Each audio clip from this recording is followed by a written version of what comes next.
Today's episode is sponsored by BetterHelp. Every episode of Ivy Unleashed is dedicated to empowering you to take ownership of your health. And what it really comes down to is prioritizing your mental health. We've both seen the beauty and growth that therapy can bring and are thrilled to partner with BetterHelp to allow you the opportunity to feel heard and seen by a professional. The National Alliance on Mental Health reports that 155 million people live in a designated mental health professional shortage area, and BetterHelp is working to close that gap. I've personally used BetterHelp and loved it because it was all online, making it super convenient. The biggest piece for me was how affordable it is. I was able to choose the therapist that met my needs. I came in with wanting to work on childhood trauma and anxiety, and it was unbelievable to see how many options I had with all the different backgrounds of therapists. With BetterHelp, you have access to a network of over 30,000 licensed and experienced therapists. Therapy is all about deepening your self-awareness. And sometimes we can't see our own patterns and behaviors until we talk them out and get an unbiased perspective. It's really nice to have someone who doesn't know you and has the professional background to help you thrive in your daily life. It has made the world of a difference with every relationship in my life, including the one with myself. To get started, all you have to do is fill out a brief questionnaire about your needs and preferences and choose your therapist out of the options they give you. You can talk to your therapist however you feel comfortable, whether it's via text, chat, phone, or video call. Also, you can switch therapists at no additional charge until you find the right fit for you. The best investment you can make is in yourself. Get 10% off your first month at betterhelp.com/goldivy. That's betterhelp.com/goldivy. Take the first step to inner peace and freedom today. And now to this episode of the Ivy Unleashed podcast. We are Gold Ivy. Our mission is to empower you to own and unleash your truth. Stories of resiliency are gold, and ivy grows in hard places. Those hard places are what creates space for light to shine through. You decide what works for your daily life and how to transform our lessons into your gold. This is Ivy Unleashed, a Gold Ivy production. Welcome back to Ivy Unleashed. Today, Brooke and I are so excited to get into questions. We just want to get right to the point in this episode. We have Dr. Jessie Hehmeyer here. Welcome to Ivy Unleashed. Thank you so much. Thank you so much, Andrea. Thank you so much, Brooke. It's such a pleasure to join you in your community. Yes, we love it. And for the first thing we have to unpack are these credentials because, wow, okay, we have a Master of Science in Human Nutrition and Functional Medicine, a doctorate in chiropractic medicine, a IFM certified practitioner, certified nutrition specialist, and back in the day, a yoga instructor and a trainer. Okay, so this girl knows her stuff. We could ask you anything. And we have a lot of questions for you. It's really exciting. Well, as you can see, fundamentally, it's like, as you spoke, I was like going through my career journey, right? But really, ultimately, what it has all been is born out of a devotion to make a difference with people in the area of health, right? When people are thriving, they're able to bring their best, to feel their best, look their best, and be their best. And to me, that's what it's all about. And so, like you and your listeners, I am a learner. So It's always like, okay, what else is there for me to learn such that I can make a difference? I love that. And we're both learners too. And sometimes it's hard when you have a lot of information in your brain and you're trying to create a business. And so we want to start out kind of asking you about how you've taken all of this education and you created your business Well Empowered. How have you kind of taken everything you've learned and tangibly put it into a business to serve people and help them thrive? That is such a great question. Well, so what I would say is over the years, a number of different things. First of all, I discovered early on in working with people in different facets of health that we don't buy what we do, we buy why we do it, right? So the what itself is sometimes it's compelling and sometimes it's not, right? But the why is really what makes the difference in our journey. So that coupled with getting data, like really being able to understand the source of someone's health symptoms or conundrums, ultimately over the course of decades, I brought that all together to manifest in Well Empowered, right? So when I work with people, I take a data-driven, heart-centered approach. we're engaging in root cause healing, right? And stepping into a whole new era. And that really does require full engagement of heart and of mind. I love that. You know, we talk a lot about natural healing, and that is the name of your game. So I want to know how you chose natural healing.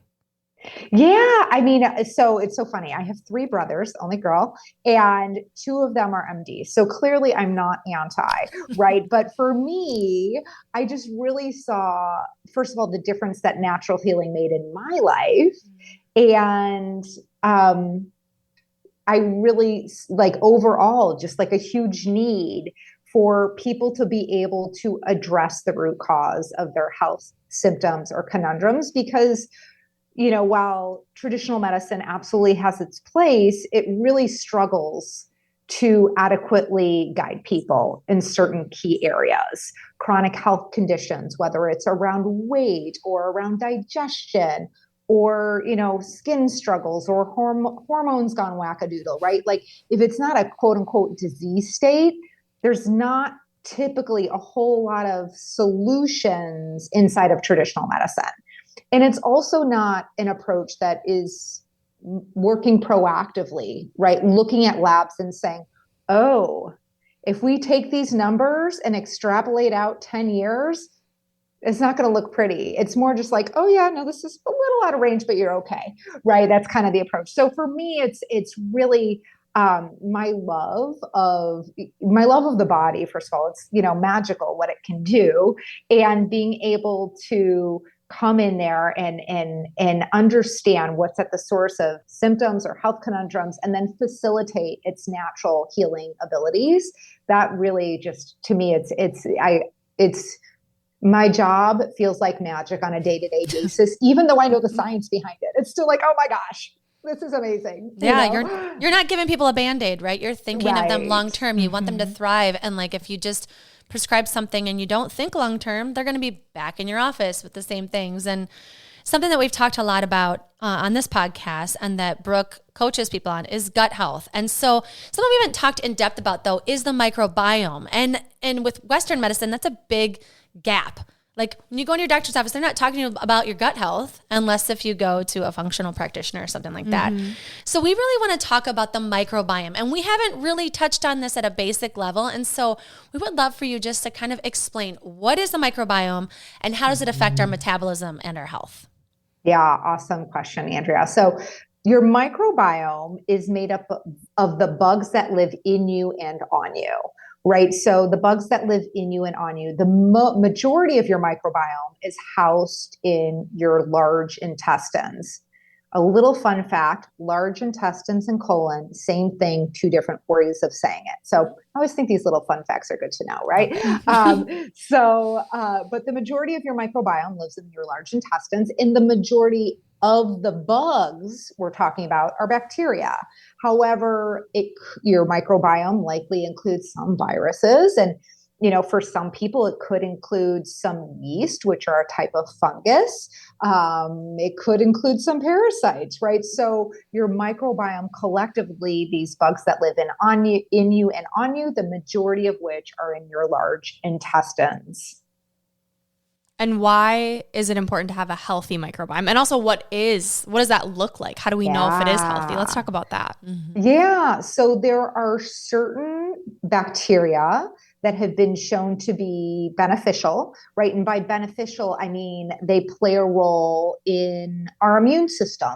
They play a role in our production of certain nutrients. They're anti-inflammatory. They help fight bad bugs, right? They do so many different things. So these are the variety of these good bacteria. These are the ones we want living in us. Now, what happens when either there are less of those and more of quote unquote bad bacteria, or, too much yeast or a parasite, right? These symptoms of a disruption of the microbiome can be varied, right? A lot of people think, well, my digestion would be out of whack. And sometimes that's true. Sometimes that is how it shows up. But a disruption of the microbiome can also show up in someone's mood, whether it's being excessively anxious or feeling more depressed or even struggling to focus. your microbiome does play a role in your production of neurotransmitters. So it can absolutely affect your mental health and well-being. A disruption of your microbiome might show up in your skin. It could show up in, making an autoimmune condition either kind of appear, not to say it wouldn't appear otherwise, but it's kind of like the final straw on the camel's back sort of thing, or it can make an autoimmune condition a little bit worse, right? Other ways it can show up, a disruption of your microbiome can show up is in challenges with weight. And there's some really good information on how your microbiome affects your metabolism and the number you see on the scale as well. We want to get into that too, because that is so interesting. The people that are in our community, they love hearing about metabolism. They want to burn more calories at rest. I mean, who doesn't? Mm-hmm. And feel their best. They want to look their best. And a lot of times weight's a part of that. In our business, that is not a focus. We'd really like to focus on making the scale irrelevant by doing strength training and thinking about how you feel. And it's like a byproduct to lose the weight. But it is important to know, like, how does our gut health affect our metabolism? How does it affect our ability to lose weight when we're putting so much effort into looking and feeling good? How are they kind of connected, and how can we improve it? Yeah. Great question. So, one thing I'd like to do is step back and look at one of the key tip-offs that occurred over the course of microbiome research that had scientists go, holy cow, right? And that is this study that was done that looked at mice. And what it did is it had two groups of mice. It had one group of mice with microbes, with the microbiome, and then another group of mice that were basically created germ-free. They didn't have a microbiome. Now, the group of mice with the microbiome were further divided into obese mice and non-obese mice, right? Normal weight mice. So they took those two different groups of the mice with the microbiome, and they did what's called a fecal transplant. It is just what it sounds like. They took the poop from the mice with the microbiome and put it in the other mice without the microbiome, right? And so what they saw was actually that when the microbes from the obese mice were transplanted into these other mice, they gained weight more readily. They ultimately became obese themselves. And on the flip side, with the lean mice, when they took their microbiome and did a stool transplant into the other mice, that didn't happen. Right. So it really was like a big aha moment in science. And so people started to get really curious about this and started to look at, okay, well, is this true in human beings? Right. And some of the things that they found along the way is that, first of all, there are some bacteria that are better at extracting calories than others. So what that means is certain bacteria will fundamentally lead to increased absorption of calories. So your net caloric intake is up, all things the same, right? So that's number one. And while calories they're not the only thing that affects the scale, they are part of the equation. So that's one thing they learned.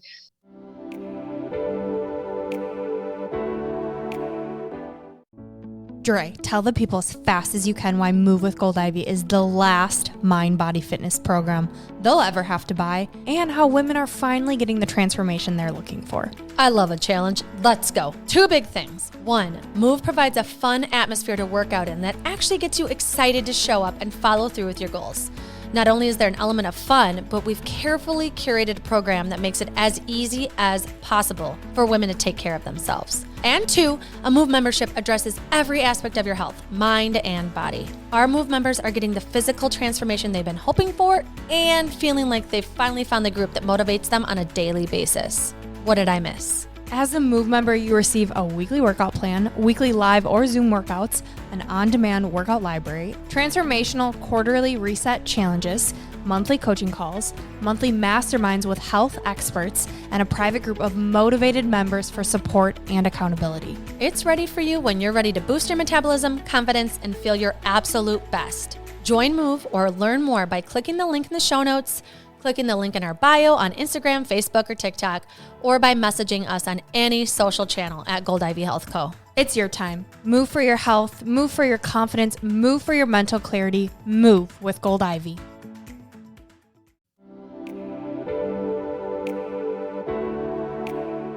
Another thing is that our microbiome, the types of bacteria that are in our microbiome, impact our hunger hormones and our satiety hormones. In particular, our hunger hormone ghrelin and our satiety hormone leptin. And so, when there's an imbalance, when our bacterial, when the optimal bacteria are not present, that is one of the ways that it can impact the scale. It actually the microbiome itself affects our insulin sensitivity. So insulin is a hormone that does a lot of different things in our body. But one of the things it does when produced in excess, especially, is pushes our body towards calorie conservation, also known as fat storage, right? So more insulin means your body's going to store fuel and not burn it. And so when there's a compromise, or what we would call decreased insulin sensitivity, it means your cells aren't getting the message of insulin. So what does your body do? It just produces more. So your bacteria play a role in that, situation as well. The other thing that can happen is when there's a disruption of the microbiome, your body can get into a chronic loop of inflammation. So, inflammation is designed to be produced in short-term situations to help the body healing. But when it's produced chronically or long-term, it has really damaging effects. Well, one of the things that it will do is it will also cue your body to store fuel. Where that comes from is actually quite intelligent, because if you think about the purpose of inflammation is to allow for healing if someone is sick or injured. Well, hundreds or thousands of years ago, if someone was out hunting or gathering and they were injured and no one was around and they struggled to get back home, well, they better be able to conserve their fuel for a few days until they can find food again, right? So it's an intelligent biological construct. It's just in this day and age not typically needed as it was before. But that chronic increase in inflammation is one of the ways it can impact our weight and metabolism as well. Lastly, I kind of mentioned this before, was the impact on our microbiome and neurotransmitters. So whether it's around promoting cravings, definitely one of the ways that our microbiome can tap into, increased consumption of foods is really just tapping the gas on the cravings pedal. The other way it can, similarly impact our cravings is through certain microbes, yeast in particular, will kind of hijack the brain and have this kind of feed me impact, right? Almost causing a intensification of cravings around foods that will allow them to thrive, such as sugars and simple carbs. So, what's so interesting, Brooke and Andrea, is, when I do these assessments with people and we get this information back, it's like people are often relieved. It's like, it's not you, it's your microbes, right? And it really is. And then we can get to work and kind of do some remodeling of the microbiome. Oh, I love that. Thank you so much for breaking it down. Mm-hmm. It is so helpful. I mean, for me, I'm like, to everyone, it all comes back to the microbiome. It all comes back. But if you're not having the digestive issues, it's important to know, okay, maybe your other symptoms though are related to your gut, your anxiety, your depression. For me, I would go in and I'd be like, I am so anxious. I feel depressed. I have no energy. This isn't me. And it wasn't until I got a GI map test that they were like, yeah, you're right. You're not crazy. It is the microbes in your gut. It is the yeast and the parasites. And I'm like, yes, thank you. So your type of medicine, functional medicine, is really what I say saved me and gave me a whole new outlook. It also is very expensive. And I want to know, for the people listening who are like, okay, this is great, what steps can I start taking? Maybe I'm not ready to invest in a practitioner or in a test. What are some things you recommend that anyone can start doing today that is going to help kind of recalibrate that gut and that microbiome? Yeah, great question, Brooke. So where I would start is by, looking at what helps nourish a microbiome that has a positive health impact and what is harmful to good microbes. Those are kind of the two places we could dance.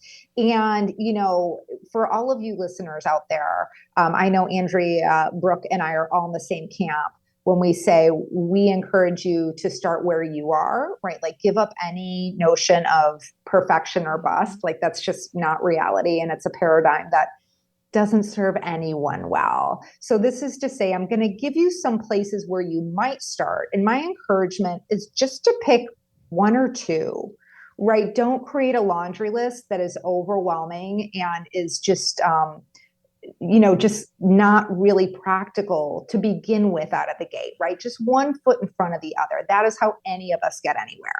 So on this front, what helps nourish a healthy microbiome? Well, foods high in fiber absolutely help nourish a healthy microbiome. This could be things like oatmeal or chia seeds or beans or legumes or, like an organic bean pasta. All of these things are examples of foods that are going to help feed a healthy microbiome. You could also look at, of these good bugs, right? How could I get some of them into my microbiome, right? How it's like seeding, right? I just kind of talked about the fertilizing first, but seeding, you could look at consuming some fermented food, whether that's something like sauerkraut or a lower sugar kombucha, doing some miso. Those are some examples of some foods that will help, kind of seed and bring in the good microbes into your body. If you do well with a dairy, some people do totally fine with a Greek yogurt of sorts, then that would be another way you could bring in good microbes. Again, with that, you just want to be mindful of the sugar content there, because that leads us to what does harm, right? What does harm to the good bugs? Well, lots of sugar does harm to the good bugs. Alcohol does harm to the good bugs. Simple carbohydrates in excess, which, they don't taste sweet, but they actually have the same impact as higher sugar foods. So things like white rice or white potatoes or bread or pasta. And so you could kind of start with, as I kind of said these, I hope you listeners have, heard for yourself a few opportunities. And if we start on the side of what would be helpful for your microbiome, my invitation is to write down, like actually take note of just one step you'll begin taking in this week ahead, right? It might be, I'm going to make sure I get one high fiber food a day, or Monday through Friday, I'm going to make sure I have oatmeal in the morning, right? You get to say, but really just be clear for yourself, because part of that is you can then know when you're winning, right? You can say like, yeah, I did that. Awesome. Right. And then keep playing that game. And then on the other side, what's harmful to our microbiome, you could look at, okay, is it the sugar? Is it the alcohol? Is it the simple carbs? And if you're like, oh my gosh, it's all of the above. Okay, no worries. Just pick one. And you could start to look at, okay, what would be a better game? Maybe let's just take alcohol, for example. Maybe you pick a few days a week and you just say, okay, no alcohol, Monday, Tuesday, Wednesday. If that's your next best step, awesome. I'm always going to cheer for a better game over a perfect game, right? Or maybe for you, you're maybe a little bit ahead of that and you might say, okay, I'm going to start being mindful. Maybe you're only drinking on Friday and Saturday, but you see that you're kind of creeping up to 3 or 4 drinks on those nights. Maybe you're going to bring down that alcohol ceiling. Okay, I'm going to try and honor 2 drinks a night on those days. Around sugar, it could be just starting to wrap your head around, like, what am I actually doing? So much of this work actually just begins with being willing to be kind and honest, right? Both equally important, being able to look up. I was working with a woman earlier today, and as we were doing this work of being kind and honest, I said, okay, let's look up how many grams of sugar were in your venti pumpkin latte, right? And she was like, oh my God, oh my God, oh my God, right? She was so cute. I was like, no, no, no. This is empowering. There's only one way we can shift this is just by looking at the facts, right? And so we get the facts and then we make some shifts. Oh, that's such great. It's like mindset work with tangible tips to improve your health, which is so important. That's what people need, because the tendency is overindulge or deprive yourself. It's this like back and forth. And so like for me, example, yesterday I had a follow-up with my hormone testing and my mind instantly is like, okay, I'm not going to drink for 6 months and I'm going to do this and I'm going to do this. You know, it's like you can go off the deep end. And so I'm so curious, like why you think our brain jumps to such extremes and kind of how you coach people to have more of that balanced approach. Like clearly I'm hearing some things of like small steps, but why do we do this and then constantly like fail and then try again? Well, I really think it's because we have inherited a broken paradigm, right? Like the all or nothing paradigm, right? Overindulgence or deprivation. We did not make that up. We are definitely way too smart for that, right? But we did inherit it, right? So there was a time in our lives where we were kind of like mesmerized by it and just thought those were the options. Like, okay, great. Heads I lose, tails I lose, right? You know, it's like overindulgence, deprivation, right? They're both a manifestation of self-aggression, in my opinion, right? So first of all, just seeing that is helpful. Seeing that you didn't make it up and yes, you did inherit it. And then, you know, from there, how do we step into a new era where we begin moving from self-love? Well, when I work with people, one of the things we do together is we begin authoring that new narrative. And we begin in particular by having you author what I call your vision of vitality for your health and your life.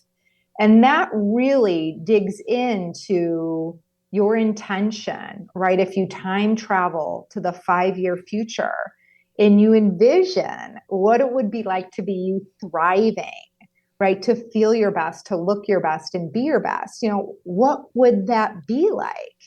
And I actually invite you listeners to do this exercise, right? You could press pause now, or if you're driving, come back to it later, right? But really give yourself 5 minutes with no distractions to write your 5-year future, right? And get into how it is, how it feels to be you, and maybe even what becomes available for you in your life in this new era where you are moving from self-love, right? Where, you know, your health is almost just like a side effect of how you're caring for yourself. I love that. I keep thinking about too, the idea of this is what's missing when you go to your doctor's office. and same thing with functional medicine. Honestly, when I would go to functional medicine appointments, I'd be like, okay, this is great, but I'm leaving extremely overwhelmed and I'm just paralyzed, and it's the all or nothing. So with my coaching, what I've transformed it to is, okay, the mindset work and the how do I fill the gap between, okay, here are all these answers of actually what's going on, but then how do you implement it into your life? Because it is so much mindset. And if you don't love yourself, right, this idea of the self-love and that work, why would you make choices that are going to make you feel good? You know, it all comes down to, do I love myself enough to nourish myself and to choose the best choices? And they're not always easy. So it is such a mind game. I love that you're talking about this. Are there some other tools you use with your clients to help with kind of the mindset work game? Oh yeah, absolutely. You know, when I work with people, I call them fulfillment exercises, but you could also just call them homework. And, you know, they really draw into a variety of aspects that I have found over time help people make shifts, right? Whether it is around gathering insights about how they're currently operating and their own unique, you know, mindset barriers, or whether it's around actually learning about their body. You know, to me, it's like when people start to learn more about their body, they're like, oh my gosh, this really is like this magical thing. You know, I want to take care of it because it's so amazing, right? And so, you know, that's part of it.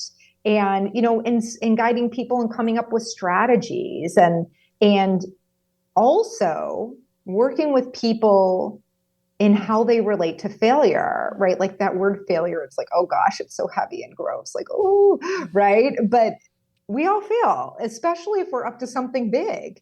There's like a saying, if you're not failing, you're not playing big enough, right? So the thing that is, really makes a difference is how we relate to those failures. Can we look at them and learn from them and then actually apply those learnings in our actions moving ahead?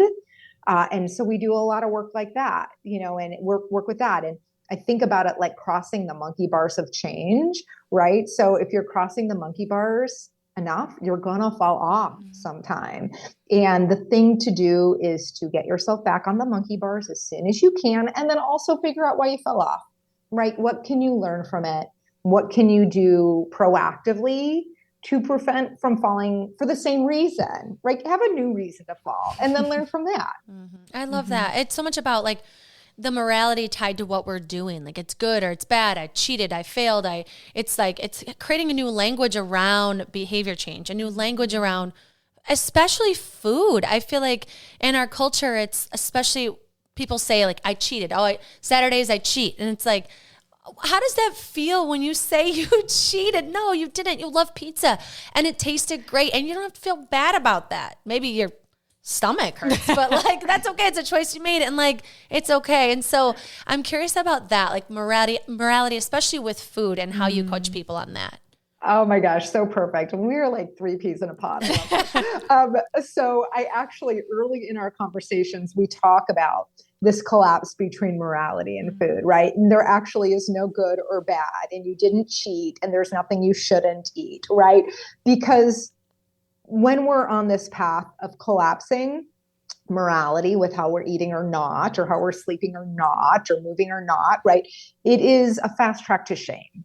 And so far, I've not yet seen shame be super effective at causing evolution in this area of life. Maybe it's good in others, but not in this area, right? I don't know. But this area for sure, I do know it's not useful. So, with that, we want to change our language, right? I do actually talk to people about changing your language, because your language is both an expression of your view and a reinforcement of your view. And we're not just talking about standing in the mirror and saying, something that is a complete lie. We're not talking about that. We're just finding new words that are true and aren't reinforcing a view that doesn't serve you, right? So you might be talking instead about good or bad food, it's like nutrient dense, or makes me feel good, or it's aligned with my intention, or, there are a lot of different ways you could say it, but let's let go of the language that collapses morality with how we're fueling ourselves. And exactly like you said, Andrea, it is absolutely okay, to make an educated choice. I'm going to have the pizza. I'm going to be bloated afterwards, and I'm going to love that pizza. Great. Educated choice. Totally fine with that. I love that. And that's the way I live my life too. I feel like it's more of like noticing, like it's just noticing how things make you feel, and then loving yourself enough to make a different choice most of the time. Yeah. And it's tricky because there's just so many delicious foods that are terrible for you. And so it is having some self-discipline in the midst of that, of like, you know what? I've made this delicious choice a lot and I feel like crap all the time. It's affecting my mental health. It's affecting how I show up with energy. And so it's just dance. And I like how you said, it's like this dance. Yeah. I think you have to get to a point where it's not worth it anymore to continue making the choices you're making. Right? For me, I hear all of these, you should, you shouldn't, this is the best diet, tried it all. And what I always come back to is, how does this feel in my body? You can listen to all the podcasts, you can read all the books, but if you're not in the right, if it doesn't align with you, you have to match it. It has to work and fit for you. So for everyone listening, we provided so many great examples. Dr. H, beautiful tips, but what is actually speaking to you?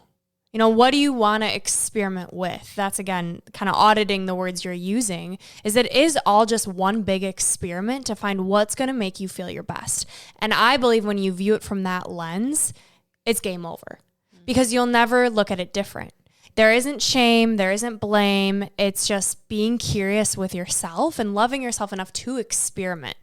Because for you to say it's black and it's white and I don't do this, like life happens. So let's just let go of there is a perfect way. There is the way. There is not. But there are things you can do to make you feel better. Choices you can make that make you feel worse. And we really want to keep empowering you to make those choices that make you feel good. And I think taking it outside of nutrition too can be really helpful, right? Talking about the mindset game. What are some other tools outside of nutrition that you recommend? Thinking about stress management and sleep and kind of tapping into those aspects of wellness. Yeah, well, Brooke, with that sleep mention, that is where my head went first as you said that question, right? Because sleep is our body's superpower. And, I have to say for myself, for multiple decades, it was something that I was very arrogant about foregoing, right? Not only did I forego it regularly, I thought that it was like, wow, look at me, I can go without sleep until I couldn't, right? I actually felt like hell, total adrenal fatigue. And I started to learn more about the superpower that is sleep, right? So, of all the many places we could start, that is one, if sleep is a struggle for you, just like Brooke was saying, my encouragement is to go in there and start to look at where you could begin shifting this, right? Is your access to shifting your sleep quality, creating a social, an electronic curfew, right? And maybe right now you're in bed with it. And so you just start with 15 minutes before bed. Okay. There's ideal. And then there's where you start. So just start where you are again, right? There's, how your bedroom is set up for you to sleep. Is it dark enough, the right temperature for you? Just like Brooke was saying, I don't personally believe in it must be this degree on the wall. There's like the temperature that you feel good sleeping in, and that's what you want to do, right? So there are all these little things, but sleep is, there's so much we can say about sleep that, Matthew Walker, if you're someone who would like to dig into this topic further, he's a sleep scientist who's out of University of California, Berkeley, and he wrote a book called Why We Sleep. And if you Google him, you'll find a TED Talk, you can find it on YouTube with him, as well as a bunch of podcasts, but a great resource to start to get really wowed by all the things sleep can provide us with. The next thing is, looking at movement, right? Whether it's movement in the number of steps we're getting, just like general movement, or it's actual exercise. So when I work with people, it really is, okay, there are a lot of different points of leverage. Let's find the right one for you. Where's the best place for us to start for you, both in the sense of that it will produce outcomes and it actually seems feasible for you, right? But that movement is a huge one. In the way of rest and relaxation, I'm such a huge fan of the bookends of our day, like honoring rituals at the bookends of our day that let us slow down, right? And it doesn't need to be 30 minutes of meditation. If that's what you do and it feels great and it works for you, awesome. But, for those of you who see that would not be a great place for you to start, maybe you just start with 3 or 5 minutes in the morning, without your phone. You don't look at your phone until after you've brushed your teeth or something, right? And then you kind of build that up to a little bit longer, but really just finding that space in the morning to pause and think about your intention, to get connected. When I work with people, we use that morning time to ground in our vision of vitality for our health and our life. And then at the other end of the day, you can use that bookend in a lot of different ways. One of the ways I love how, when people do this is when they count their wins, they actually write down what they want to acknowledge themselves for having accomplished or the way they've cared for themselves that day. And that can be, everything from I did my laundry because I didn't want to, right? But it was an act of self-care, to I ate a salad instead of a cheeseburger, right? Or any variation of that. I had 2 pieces of pizza instead of 5. Okay, great. Just being in that habit of cultivating self-love through starting to see your good intentions manifesting in your actions. Oh, beautiful. And if you follow Dr. H, Well Empowered on Instagram, every day there is a new tip. And I like what Brooke said. It was like, take what's speaking to you. And you were saying like, listen to different tips and just kind of experiment. And you're such a great follow because it's mental health, it's physical health, it's food, it's you have so much knowledge in your brain. I'm so happy you're putting it on Instagram. And so I feel like it's such a great place for people to start and where to find you. So can you let people know where they can find you, how they can follow you, or if they want to work with you, where they could go? Yeah, absolutely. Thank you for that. On Instagram, you can find me at Well Empowered. And as Andrea said, we do our best to really have it be a place that provides value. And on my website at Well Empowered, if you are interested in exploring working together, please, schedule yourself with a complimentary consultation. Be sure you let me know where you found me because you will be gifted with 10% off if you do choose to work together. And then even on our website, you can sign up for our newsletter. I send out walk and talks, which are 3 to 5 minute little conversations a couple of times a month, and weekly dares. If you like cultivating micro habits, those weekly dares might be of interest to you. So those are different ways we can connect. Oh, I love it. So many goodies. Doing the Lord's work, Dr. H. I love it. Thanks so much. Our next segment is our 3 gold stars. So you have given so much gold, but if you had to knock it down and break it down into just 3 takeaway items for people, what would you leave them with?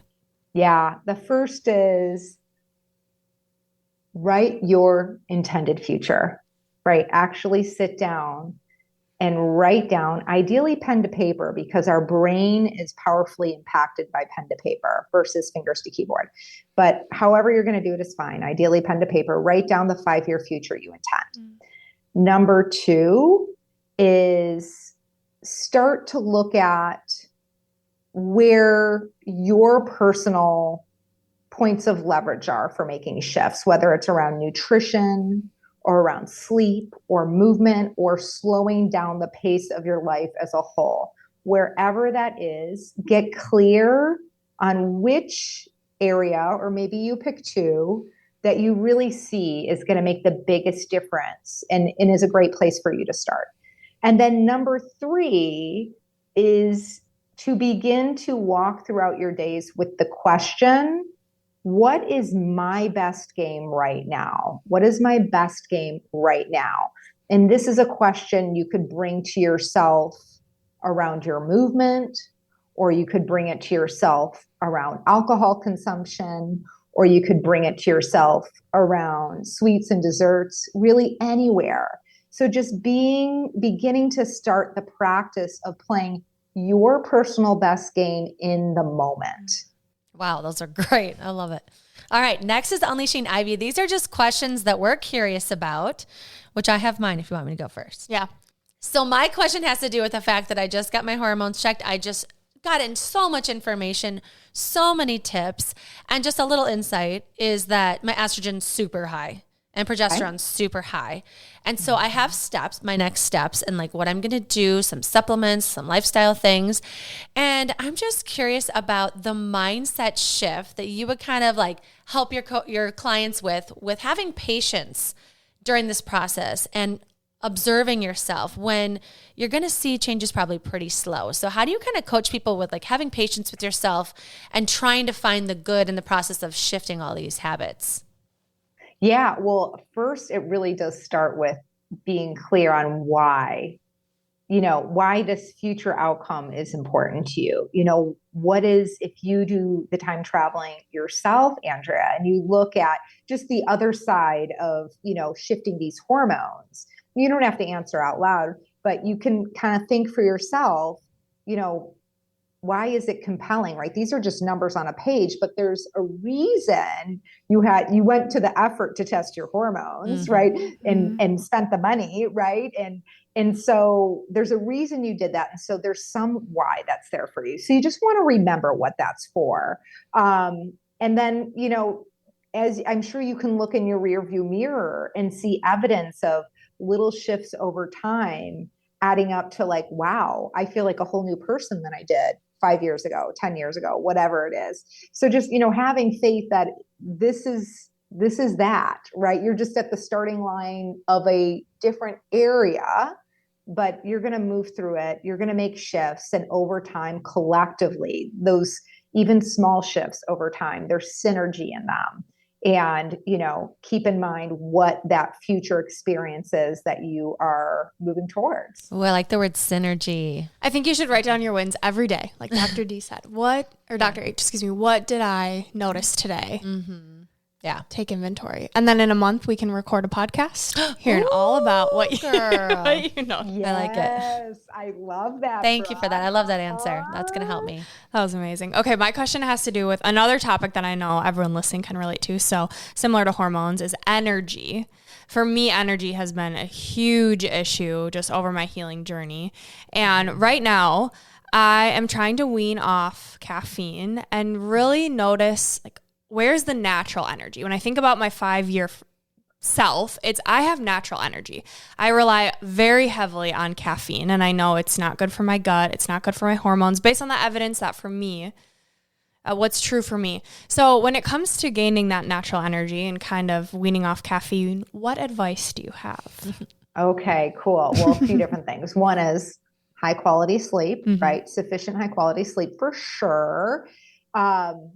Other things include, getting outside earlier in the day, even in dark days, because exposure to the natural light, sunlight, even on a clouded day, does kick in our production of cortisol in a healthy way, right? Cortisol, sometimes we think about cortisol as our stress hormone, a primary stress hormone. And that primary stress hormone cortisol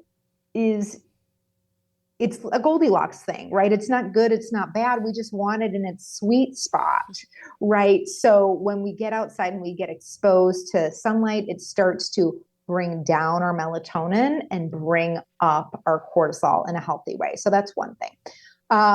Other things that I would say is really looking for your small pops of joy in life, whether it's you made some beautiful vegetables last night that you're going to have for lunch. And this experience when you I don't know how it is for you guys, but when I have leftovers and I'm going to have them for lunch, it feels to me like my fairy godmother handled this for me. Like I forget that I did this, right? Every day I'm like, oh my God, that was so nice of her, right? But really experience the gratitude for this goodness. And, that could be one thing, but it also could be being with your, friends or be, if you have a pet or seeing the natural beauty, right? But just really kind of leaning into little places of delight and awe throughout your day that enliven and ignite your spirit. Other things that I would say is, and you probably already have, make sure your nutrients are in tip-top shape, right? So when it comes to energy, I'm thinking about B12, I'm thinking about CoQ10, I'm thinking about omegas, vitamin D. These are all numbers that we can know. Magnesium, zinc, right? There's so many nutrients that play a role in our natural energy levels. So making sure those are all in their sweet spot is definitely important. And, if you haven't had your adrenals checked, which I imagine you have, that would be something else worth tapping into. It sounds like you're well on your journey though with that part. Yeah. Wow, Thank that's you. awesome. So helpful. I love it. Lots of tips in there. And our last question we love to ask, if you could go back to younger Jessie and tell her something, what age would she be and what would you tell her? Oh my goodness. Oh, it's so funny because I think about that and in so many ways, it's like even the years, like for me, my weight was like, I rode the weight loss roller coaster for, 14 years or so. And it was not fun, right? I don't, it was up and down and I felt great when I was a weight I wanted to be. And I didn't feel great when I wasn't. And even when I felt great when I was a weight I wanted to be, it wasn't born of self-love, right? It was like deprivation. So it wasn't great no matter what the situation. But in many ways, I know I wouldn't be here without that, right? It really was for me, in my kind of mid-20s that I drew a line in the sand and I was like, oh my gosh, like my life is not going down like this, right? My life is supposed to be about a lot more than this. And so it was through that kind of aha that I vowed to author a new path forward, and ultimately, got tooled up with graduate degrees and certifications to be able to do this work. So, gosh, I don't know. I guess maybe it would just be telling younger me, like, it's going to be okay. You're going to figure this out. Right. I think that would be what I would tell myself. I love Trust that. the path. Yeah. That's what I hear you say. Yeah. I love those little stories too, of like when people know they went through something, but it has purpose. I mean, all of those dips have purpose. And I'm so happy that you shared that along with a million tips. I'm so happy we know you, we're plugged in with you, that our listeners can follow you. We just appreciate your time so much. We're so happy that we met you. Well, thank you both. You guys are doing awesome work, and it's been such a pleasure being with you guys. And I know all of the work you're bringing to your audience is really a gift. So thank you. Yes, thank you. Well, Dr. H, we leave our listeners with a piece of gold, a quote that speaks to you. Would you please send off our listeners with your quote? You got it. What we call failure is not the falling down, but the staying down. This is Gold Ivy signing off. Listen to your truth and go chase your gold.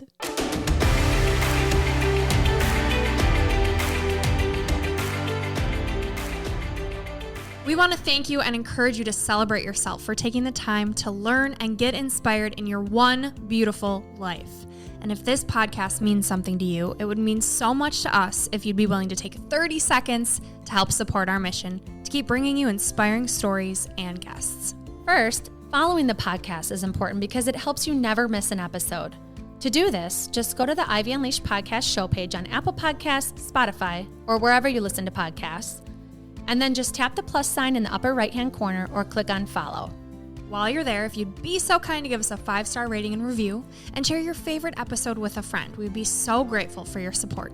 We are thrilled you're here and are so happy that you're taking time to prioritize your wellness, self-discovery, and growth with us.